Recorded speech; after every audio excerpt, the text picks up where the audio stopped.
والذین آمنوا اشد حبا للہ، جو اہل ایمان ہیں وہ اللہ سے ٹوٹ کے پیار کرتے ہیں، ان کی محبت بہت زیادہ شدید ہے اپنے رب کے ساتھ، اور حقیقت میں یہ ہونی بھی چاہیے، اس لیے کہ وہ ہمارا خالق ہے۔ اس نے دست قدرت سے حضرت انسان کو تخلیق کیا اور اس میں روح پھونکی، ہماری ساری ضروریات کا وہ کفیل ہے۔ ہم لمحہ لمحہ اسی کے محتاج ہیں، اور اس کے حکم کے مطابق ہی نظام ہستی چل رہا ہے۔ وہ اگر نہ چاہے تو ہم ایک سانس کے لیے بھی زندگی نہیں پا سکتے۔ حضرت شیخ سعدی شیرازی علیہ رحمہ نے کہا کہ انسان جب سانس لیتا ہے اور اس کی سانس اندر اتر جاتی ہے تو یہ اللہ کی مرضی کے بغیر نہیں ہوتا، اور پھر اس سانس کا باہر آنا تو یہ بھی اس کی مرضی کے بغیر نہیں ہوتا۔ اگر اندر اتری ہوئی سانس کو وہ روک لے اور وہ واپس نہ آ پائے تو دنیا بھر کے ماہرین اور اطباء اس کا مداوع نہیں کر سکتے، اور اگر سانس اندر نہ جانے پائے تو کوئی بھی اس کا مداوع اور اس کا علاج نہیں کر پاتا۔ تو فرمایا کہ ایک سانس میں جو اس کی آمد و رفت ہوتی ہے، 2 مرتبہ شکر بندے کے اوپر ضروری ہے کہ وہ اپنے اللہ کا شکر ادا کرے، تو گویا وہ لمحہ لمحہ ہر ساعت اللہ کے شکر کے دائرے میں رہے۔ اور محبت ویسے بھی تشکر کے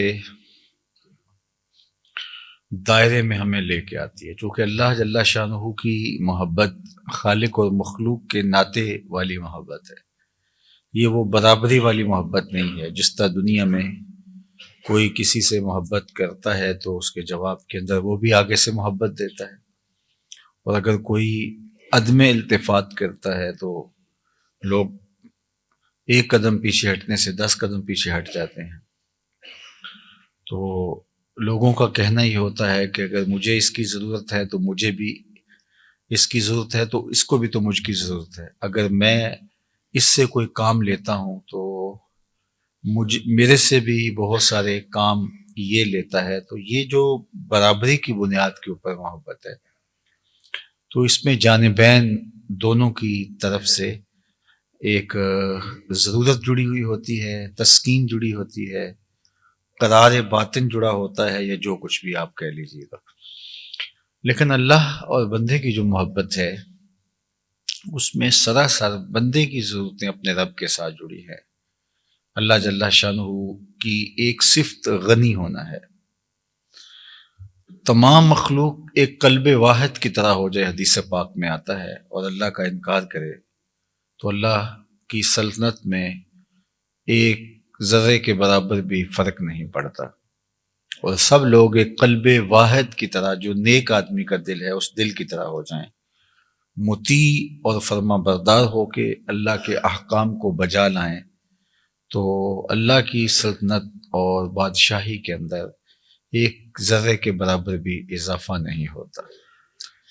تو لوگوں کا اللہ کے لیے جھک جانا، طاعت و انقیاد کا جذبہ، محبت اور فرما برداری کا جذبہ، یہ بندوں کے لیے عزت افزائی کا سبب اور ان کے لیے بہتری کا ضامن تو ہو سکتا ہے، لیکن اللہ کو اس کی بالکل ضرورت نہیں ہے۔ اور اسی طرح نافرمانی، تمرد، انکار، عناد، کفر، عصیان، شرک، یہ ساری بیماریاں اگر کسی بندے کو لاحق ہو جاتی ہیں تو اس کا نقصان اور اس کا عذاب دنیا میں اور آخرت میں اسی شخص کو بھگتنا پڑے گا۔ اللہ کو ایک ذرے کے برابر بھی نقصان نہیں ہوتا ہے۔ تو اس لیے پھر اللہ اور بندے کی جو محبت ہے وہ ہماری آپس کی محبت کی طرح نہیں ہے، بلکہ ہم اس کے محتاج ہیں، اس کے مملوک ہیں، اس کے خادم ہیں، اس کے عبد ہیں، اور اس کے بے دام غلام ہیں۔ تو ہماری محبت اللہ جل شانہ سے اس طرح کی ہے۔ تو یہ محبت لازمی طور پہ اپنے تمام تر تقاضوں کے ساتھ آگے بڑھتی ہے۔ اچھا، ویسے جو ہم اپنی برابری کی محبت کرتے ہیں، بھائی کی بھائی سے محبت ہے، شوہر کی بیوی سے محبت ہے، دوست کی دوست سے محبت ہے، تو اس میں بھی ایک کھٹکا موجود رہتا ہے کہ کہیں جو میرا محبوب ہے وہ ناراض نہ ہو جائے، اور وہ ناراضگی کا ڈر اور وہ خوف وہ محبوب کی رضائی جوئی کے لیے کوشش پر بندے کو ابھارتا ہے۔ تو اللہ جل شانہ کی محبت کے من جملہ تقاضوں میں سے ایک تقاضا خشیت ہے۔ کوئی جتنا اللہ سے زیادہ محبت کرنے والا ہوگا اس قدر ہی وہ اللہ سے زیادہ ڈرنے والا ہوگا، اور یہ ڈر خالص اس کی محبت کے ثبوت کے لیے ہے، استمرار کے لیے ہے، دوام کے لیے ہے، اور محبت کے تسلسل کے لیے ہے، اور یہ اس کی ناراضگی کا ڈر ہے، کیونکہ بندہ جس سے محبت کرتا ہے اس سے ڈرتا ہے، اور یہ ناراضگی کا ڈر ہے، ورنہ تو بندہ جس سے ڈرتا ہے اس سے نفرت کرتا ہے، موذی جانوروں سے، سانپوں سے، اور اسی طرح درندوں سے انسان ڈرتا ہے، تو جب کبھی وہ ہتھے چڑھیں تو پھر ان کو چھوڑتا بھی نہیں ہے، بلکہ حکم ہے اقتل الموذیہ قبل ان یوذیہ، کہ قبل اس سے کہ موذی تم کو تکلیف دے تم اسے مار ڈالو۔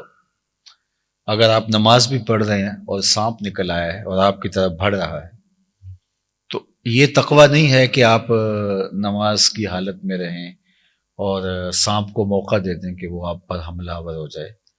اس وقت حکم ہے کہ آپ نماز کو توڑ کر کے اس کا خاتمہ کریں اور پھر تسلی کے ساتھ پرامن حالت کے اندر نماز پڑھیں۔ جو بعض بزرگوں کے ایسے حالات ہیں وہ ایک استغراق کی کیفیت ہے، کہ نماز میں اتنا ڈوبا ہوا تھا کہ اس کو اس چیز کی خبر نہ ہوئی کہ سانپ آگے بیٹھا رہا اور وہ چلا گیا، تو وہ استغراق کی حالت ہے۔ وہ اگر میری آپ کی بھی ہو تو پھر تو ہمیں تو پتہ ہی نہیں چلا اس کا، لیکن جب ہم دیکھ رہے ہوتے ہیں تو ہماری طرف اس طرح کی کوئی چیز بڑھ رہی ہے تو ہم جو ہے وہ اس کو توڑ کر کے نماز کو، ہمارے لیے توڑنا اپنی جان بچانے کے لیے ضروری ہے، اور اس کو اس طرح ماں ہے وہ نماز پڑھ رہی ہے اور بچہ ہے وہ کہیں گرنے لگا ہے یا آگ ہے اس کی طرف بڑھ رہا ہے اور جس سے اس کو نقصان پہنچنے کا یقینی اندیشہ ہے، تو ماں کے اوپر واجب ہے کہ وہ نماز توڑ کے اپنے بچے کو گرنے سے بچا لے، اور اگر وہ نہیں توڑتی تو وہ گناہ گار ہوگی۔ تو ہمارا دین تو فطرت کے مطابق دین ہے، تو عمومی طور پہ جن چیزوں سے ہم ڈرتے ہیں ان سے پھر ہم وحشت بھی کرتے ہیں اور نفرت بھی کرتے ہیں، لیکن اللہ سے ہم ڈرتے بھی ہیں اور محبت بھی کرتے ہیں، تو یہ محبت اس کی ناراضگی کی، یہ ڈر جو ہے اس کی ناراضگی کا ڈر ہے، اور وہ بندہ جس سے محبت کرتا ہے اس کی ناراضگی سے ڈرتا ہے، وہ روٹھ نہ جائے، وہ ناراض نہ ہو جائے۔ تو پھر اللہ جل شانہ سے ہماری محبت فزوں تر ہے، باقی تمام رشتوں سے الگ ہے اور زیادہ ہے، اور شدید نہیں بلکہ اشد ہے۔ ایک تو محبت کی جو صورت ہے وہ بھی مختلف ہے، یہ برابری کے رشتے کی طرح کی محبت نہیں ہے، اور اگر ہم جس سے دنیا میں محبت کرتے ہیں وہ ہم سے عدم التفات کرتا ہے تو ہم بھی 4 قدم پیچھے ہٹ جاتے ہیں، اور اگر وہ کوئی سختی کرتا ہے تو ہم تو پھر بالکل کہتے ہیں کہ یہ تو اس نے بہت زیادتی کر دی، تو ٹھیک ہے، وفا کیسی کہاں کا عشق جب سر پھوڑ نہ ٹھہرا، تو اے سنگ دل پھر تیرا ہی سنگ آستاں کیوں ہو، غالب نے کہا تھا کہ جب سر ہی پھوڑنا ہے تو پھر تیرے ہی سنگ آستاں پہ کیوں پھوڑیں، پھر کسی پتھر سے مار کے سر کو پھوڑنا وہ آسان ہے، پھر یہاں اتنا سفر کر کے تیری گلی میں کیوں آئیں، تو پھر ہم کہیں بھی سر پھوڑ لیں گے، اگر محبت سر پھوڑنے کا نام ہی تو وہ محبت تو برابری کی وفا چاہتی ہے، لیکن یہاں وہ معاملہ نہیں ہے، اس ادھر سے تو وفا ہی ہے، بندہ اپنی ناقص سمجھ کے مطابق اگر ابتلا میں بھی مبتلا ہو جاتا ہے، جس طرح کہ ہم دیکھتے ہیں اللہ کے بندوں نے کتنی کتنی ابتلائیں کاٹی ہیں، لیکن اللہ کی محبت کا رشتہ انہوں نے نہیں چھوڑا، شکوہ بھی زبان پر نہیں آیا۔ حضرت ایوب علیہ السلام کی کہانی آپ دیکھ سکتے ہیں کہ بیماری کی جس حالت میں تھے، اللہ اکبر، تو ایک ایک عضو بدن متاثر ہوا، لیکن کہا کہ بس مالک یہ جو زبان تیرا شکر ادا کر رہی ہے اس کو کوئی آزار نہ پہنچے، تاکہ جو شکر کی شیرینی ہے میں اس سے محروم نہ ہوں۔ اللہ اکبر۔ وہ بابا فرید نے کہا تھا نا کہ کاگا مودا تن کھائیو اتے چن چن کھائیو ماس، اے دو نینا مت کھائیو انہا پیا ملن دی آس۔ تو کہا کہ میرا پورا بدن زخم ہو جائے لیکن میری زبان محفوظ رہے، تاکہ میں تیرے شکر کے نور سے اپنی زبان کو تر رکھ سکوں، تیرے ذکر سے اپنی زبان کو تر رکھوں۔ حضرت یحییٰ علیہ السلام کی کہانی آپ پڑھ سکتے ہیں، حضرت زکریا علیہ السلام کی کہانیاں پڑھ سکتے ہیں۔ حضرت زکریا کے تو سر پہ آدھا رکھا گیا اور چیرتے چیرتے جو ہے وہ پاؤں تک آ پہنچے۔ جب تک زندگی اور روح کا رشتہ برقرار رہا تو زبان سے ہائے تک بھی نہیں نکلنے پایا کہ میں اس کی رضا پہ راضی ہوں۔ آپ کربلا والوں کی کہانی دیکھ لیجیے، کتنی اذیتیں سہی، لیکن آپ کو پوری تاریخ کربلا میں کوئی شکوے کا ایک حرف، لفظ دور کی بات ہے حرف بھی نہیں ملے گا۔ تو یہاں یہ محبت جو رب سے ہے ہماری محبت، اس میں شکوے کی شکایت کی گنجائش ہی نہیں ہے۔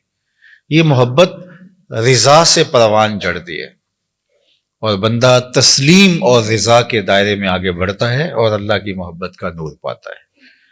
اور خشیت جو اس کے اوپر طاری ہوتی ہے وہ بھی بوجہ محبت ہوتی ہے کہ میں اللہ جل شانہ سے پیار کرتا ہوں تو وہ مجھ سے روٹ نہ جائے، تو پھر اس کے احکام کی بجا آوری، اس کے احکام کی تعمیل اور اس کے بتائے ہوئے طریقے حیات کے مطابق زندگی کا بسر کرنا، یہ لازم حیات بن جاتا ہے۔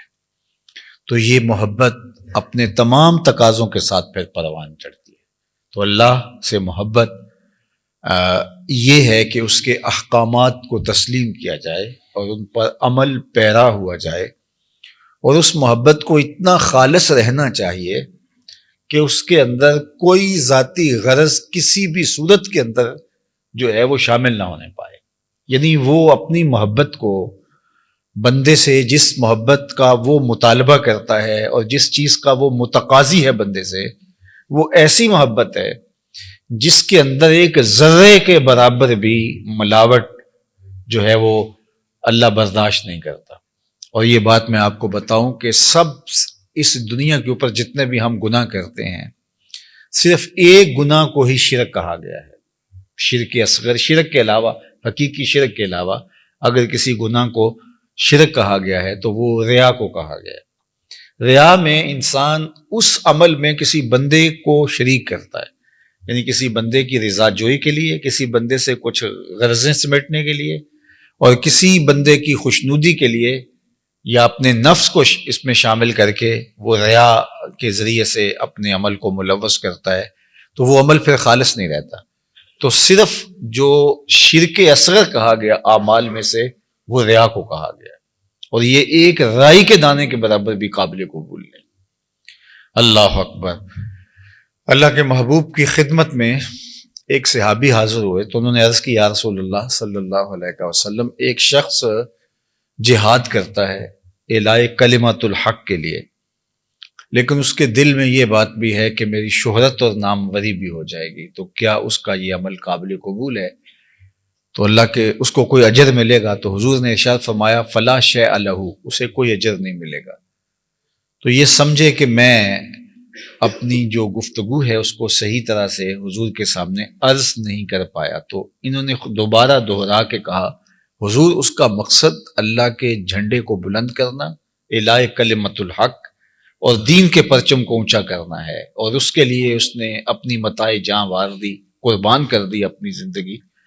لیکن اس کے دل کے ایک گوشے میں یہ بات بھی تھی کہ چلو میری شہرت اور ناموری بھی ہوگی، تو کیا اس کو اس عمل کا جو اس نے اپنی جان واری ہے صلہ ملے گا؟